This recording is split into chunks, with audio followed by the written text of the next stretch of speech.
In case you missed it, the news wrote YNW Melly's lawyers submitted their last paperwork for Melly to be released on a bond until trial in September. This time, they have full confidence Melly will be released from jail, as Melly's mother would give an update on his release. Just still praying. I know I said I would give, I'll keep everybody updated with what's happening. I know right now we're waiting.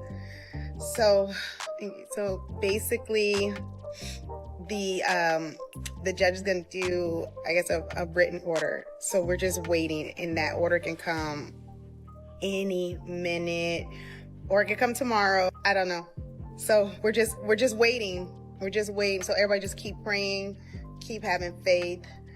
Oh, Tessa, stop. I've been crying too.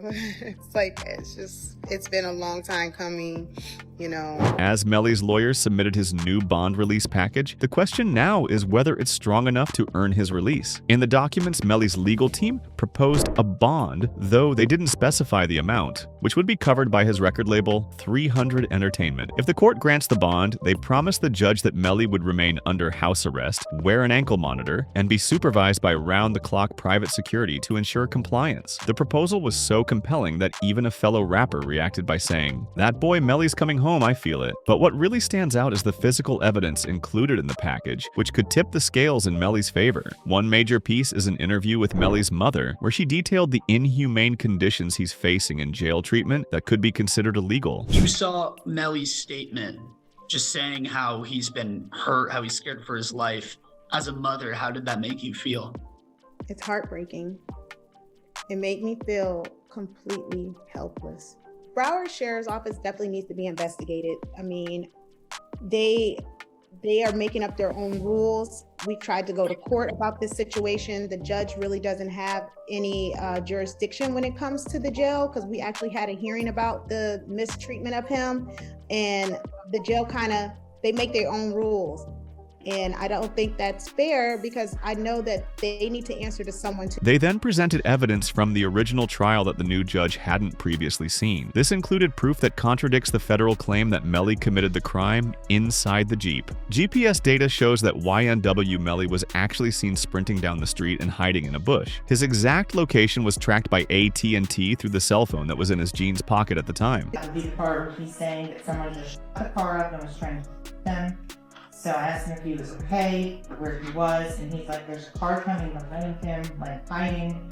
He was like, "There's some, yeah, there's some. I think they're still out here or something." So I'm like, "Are you okay?" He's like, "I'm okay." I said, "Well, where are Sack and Juby?" And he said, "I don't know if they're in the car. I think they're..."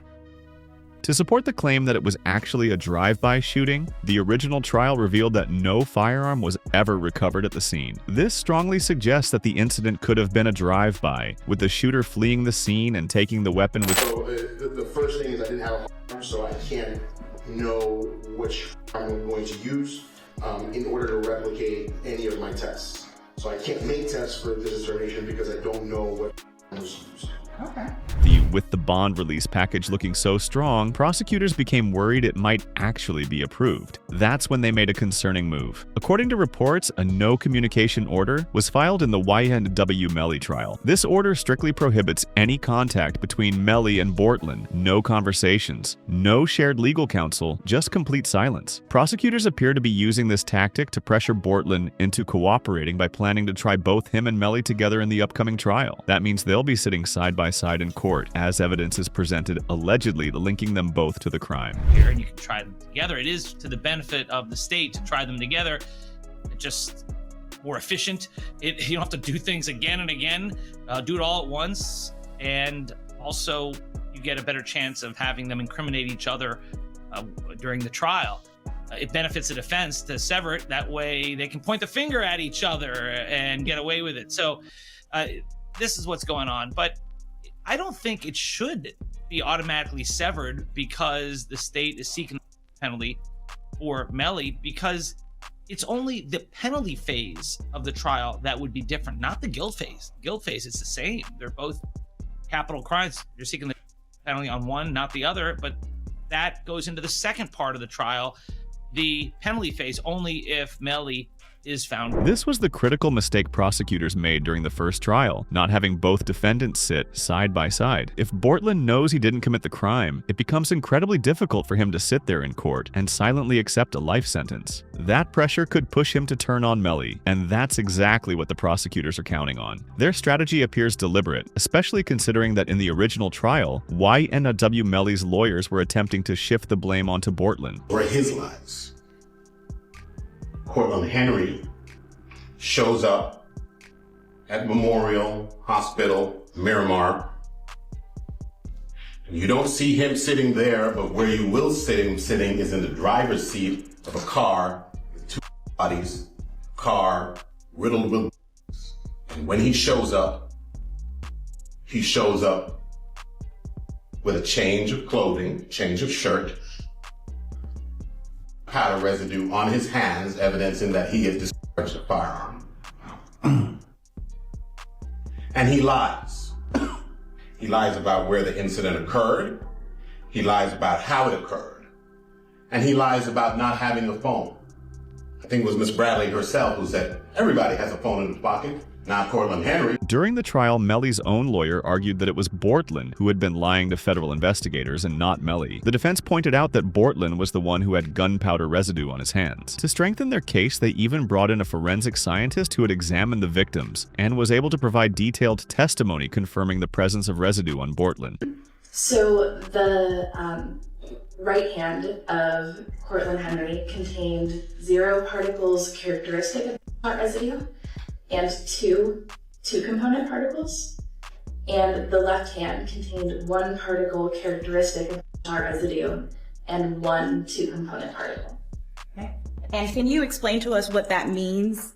Basically, overall, there was heart residue present on the hands. What many people didn't realize is that Bortland wasn't happy about how things were unfolding. After Melly's mistrial was declared, reports noted that Bortland posted a cryptic message on social media the very same day. The tweet read, "Mind games don't work on people like me," followed by a handshake emoji, almost as if he was signaling that he had accepted a deal. This is where the situation becomes even more unsettling. If Bortland is seated next to Melly in the next trial, federal prosecutors can use Bortland's own interrogation from the night of the crime. In that footage, he was caught lying to police, clearly trying to protect his best friend, Melly. Okay, tell me what happened. Man, I was playing music, getting off the exit. I was already getting sleepy, but almost home, you know what I'm saying? And like, just out of nowhere, like, I just heard, you know what I'm saying? And I ducked down, you know what I'm saying, in the car, and I almost crashed. Lord. Let me back you up a few minutes. Where were you coming from? I was coming from the studio, from Fort Lauderdale. Fort Lauderdale studio. Which way did you take? I took I-75, 595 to 75. Expressway.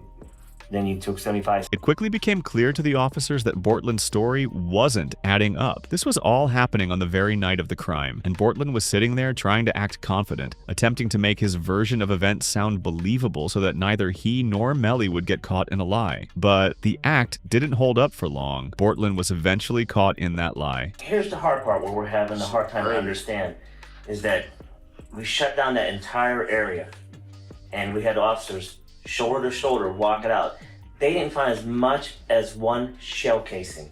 They didn't find 1 piece of glass. Nothing. Nothing to what you said adds up. And it's hard.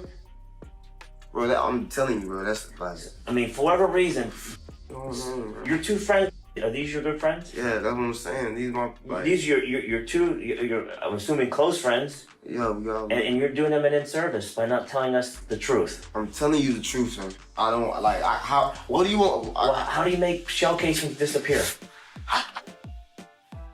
I don't know. How can I tell you about a shell case? This is where the interrogation started to go downhill. Bortland began to lose his composure as the officers clearly weren't buying his version of the events. His frustration started to show, and you could see the pressure getting to him. He was sweating, growing visibly anxious, and clearly just wanted to get out of that interrogation room as fast as possible. I told y'all the story, and that's it, bro. I don't even talk about it no more. Like, cause I told y'all, like.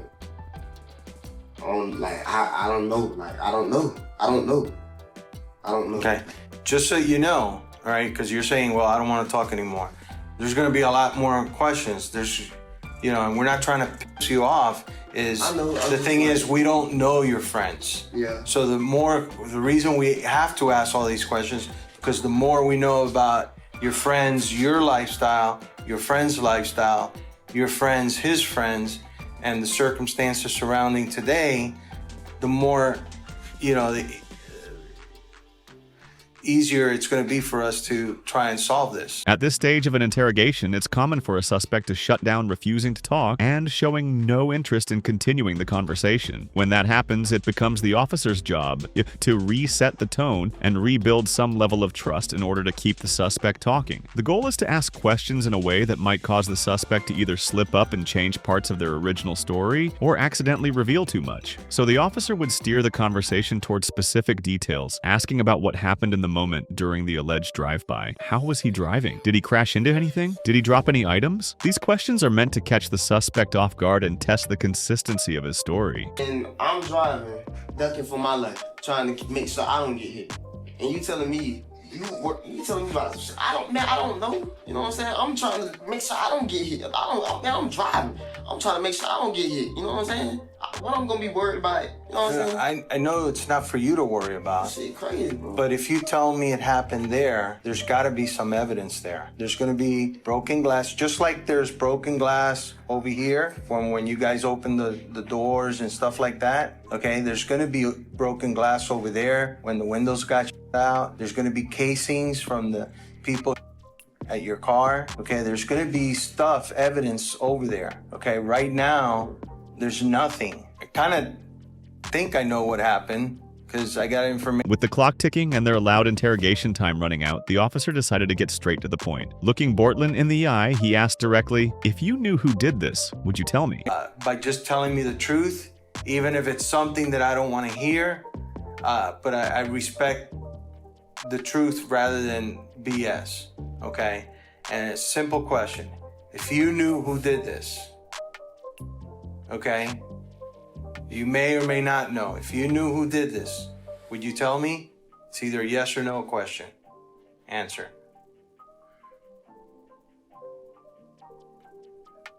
Honestly. Yeah, honestly. The truth.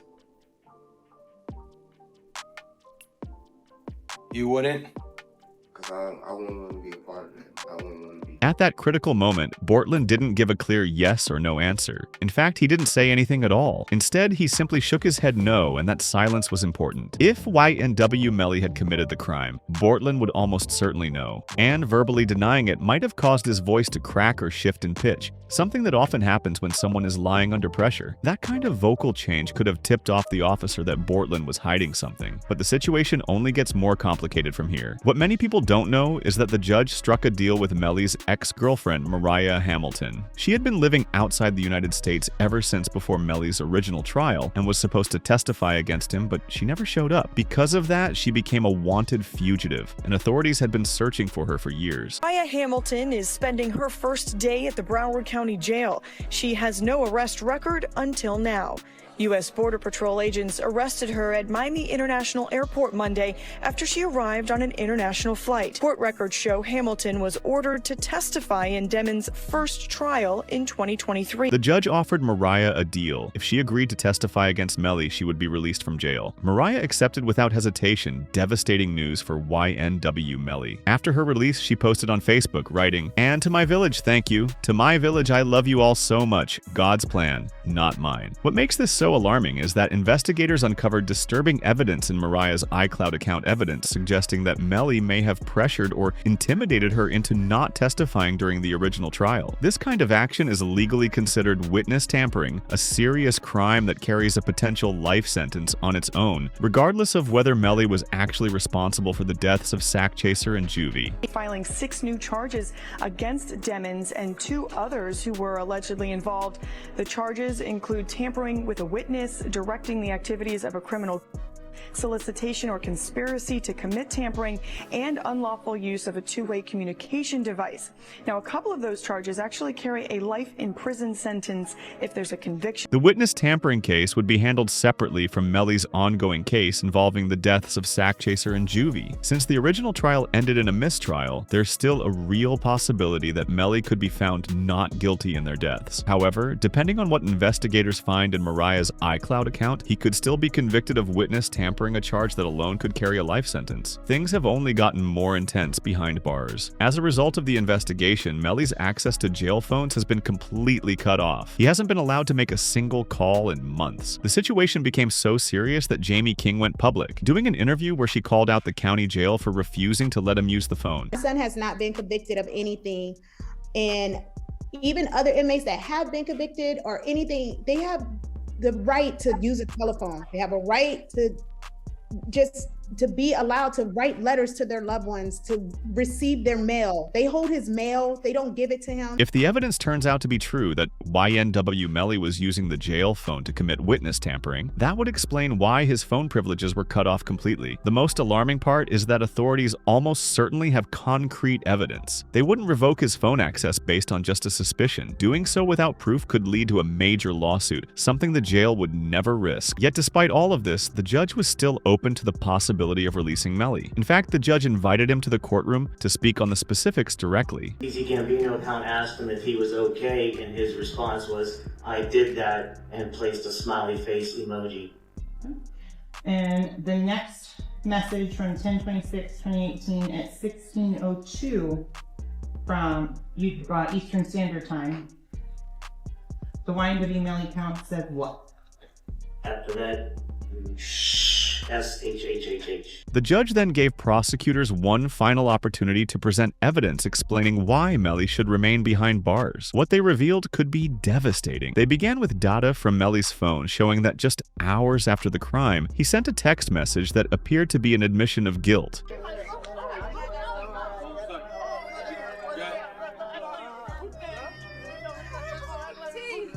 Melly still turned regardless of what happened this early morning. He's still out here being very positive. Turned still. Hey!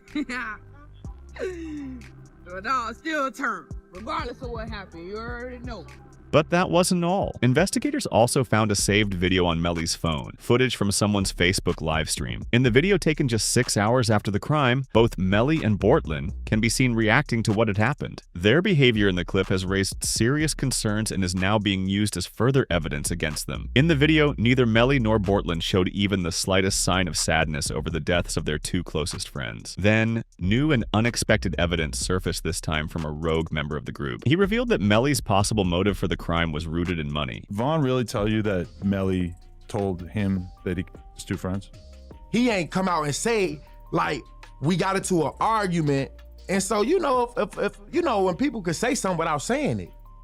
And so he told me, like, once I posted what I posted, Vaughn was mad at me. Bro, why you put up there, bro? Walk the bam. I'm like, you sitting up here, like, you know the love we got. You do this for us, but you gonna trust that his two friends? And he said, them was trying to extort him. And so I'm like, if they was trying to extort him, then why are you still around? This was meant to stay a secret, something Melly had once confided in King Vaughn. Unfortunately, Vaughn shared it with members of O Block before his death. What most people don't realize is that YNW is not just a name, it's a registered business LLC. Melly and Bortlin would perform at concerts, release music, and sell merchandise, with all the money being funneled through the official YNW business bank account. Sack Chaser and Juvie, despite not contributing much to the work, still wanted an equal share of the profits, simply because they were part of YNW. Now, that same bank account appears to be running low. In a surprising twist, YNW Melly's mom started trending online after announcing she had launched a fans account while her son stands trial, an announcement that quickly took the internet by storm. Fans began speculating that Melly might be running out of money, with DJ Academics even chiming in on the situation. YNW Melly's mom has announced that she's going to be starting to and I got to be honest with y'all, man, like, this is perplexing. The reason why it's perplexing is because I can't understand why she's doing this. Your son is fighting for his life. how much, you know, there's certain mothers in hip hop, and you probably could name a few, I won't name all of them, that I feel like their son became stars, but they also wanted to be stars as well. Blueface's mom is one of them. Situation between Melly's mom and Melly, I always thought was interesting, but I never thought she'd be doing this. If you're wondering if she's doing this for money, this can't be a money play. Like, no way, no how. While DJ Academics claimed that YNW Melly isn't going broke, social media wasn't convinced. Users quickly resurfaced a 2-year-old no-jumper interview featuring Adam22, YNW Melly's brother YNW BS Lime, and their mother Jamie King. During the conversation, Adam mentioned he assumed Melly had spent a lot of money on legal fees. Jamie just leaned back and laughed. Even BS Lime chimed in, calling out his brother for making dumb financial decisions. So despite Academics' defense, many fans still believe the money might be running out. What do you think is YNW Melly really going broke? I would assume Still, that he spent a lot of money on lawyers. Like an amount that would probably... That kid spent a lot of money on a lot of things that shouldn't have been spent on. Really? Like what else? And cars, jewelry. And he's not even out to wear the jewelry. I'm like, why are you buying jewelry? You're not here to wear the jewelry. No, definitely lawyers are probably the best thing you can spend. That's what I, bro. But Yeah. he's good with lawyers, bro. Like, money ain't an issue for lawyers. Like, he's fine, but it's just like, there was a lot of stuff that should have went to lawyers that he didn't spend on lawyers. And I'm like, bro. And now it's like, he don't even want the chain no more.